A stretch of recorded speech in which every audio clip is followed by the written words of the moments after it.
Hi, I'm Double Agent Mahle in Washington, D.C. Come with me as I join a secret roundtable discussion with some espionage experts. Hi, I'm Mahle with Stars, and I want to first of all just say it's an honor to be able to speak with all of you. And I also hear that Washington, D.C. is the most heavily surveilled area, so I believe we may be recorded right now. Plenty of cameras in this room hidden. Washington City is the most infested one with the spies of all countries, different countries, not only Russia or China or whatever. Well, my first question is for the group: does a movie like Salt make the U.S. a little more paranoid? I don't know about paranoid. I mean, we see that the plot of the movie came straight from the headlines. Little did the writers and directors know. But so I don't know about paranoid. I think it has the potential anyway to make American people more aware of what's going on, and hopefully even give them a confidence.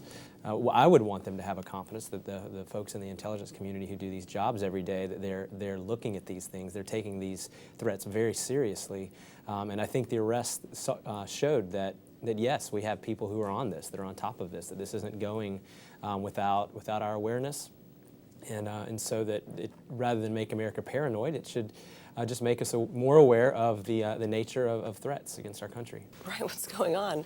And then, do you think that there are as many KGB in the U.S. today as there was during the Cold War? At some point, the numbers were substantially reduced. That was immediate after the collapse of the USSR. But since roughly the end of the 1990s, the growth, I mean, actually, I think they have fully restored their capacity, physical capacities, and judging by this recent exposure of, they have obviously restored some of their intelligence, intelligence capacity as well. It really is something. And of course, I have to ask you, since you worked with Angelina Jolie, how, with your experience, did you help her get in this mindset? I mean, she's not just doing a job, it's a lifelong deal. We talked a lot about what it feels like to live undercover and what kinds of things worry intelligence officers and how your mind actually kind of thinks, what you focus on, what's important, what's not. How do you deal with ambiguity? When you make a decision, how do you make a decision? How quick? And you have to move with it, and you make commitments and you take big risks. And so she was very much focused on the mental game, and then above and beyond that, trying to get the words right and all those other little pieces. Well, it does seem like any false misstep at any moment can blow up, literally, figuratively.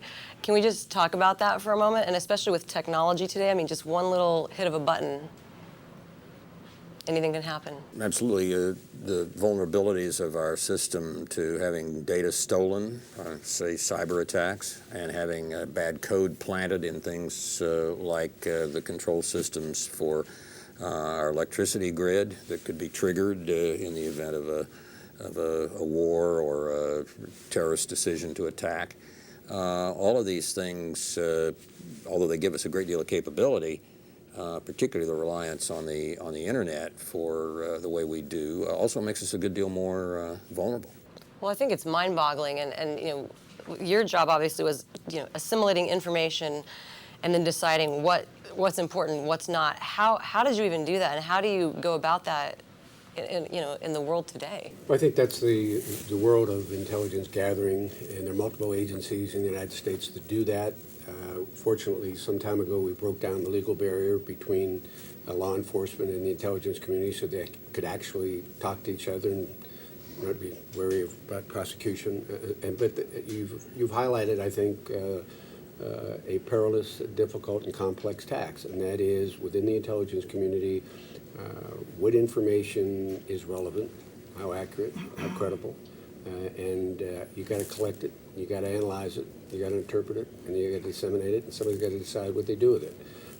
It's a very complex operation. That's why our intelligence community works 24 hours a day, 7 days a week, because we have to gather that information all the time.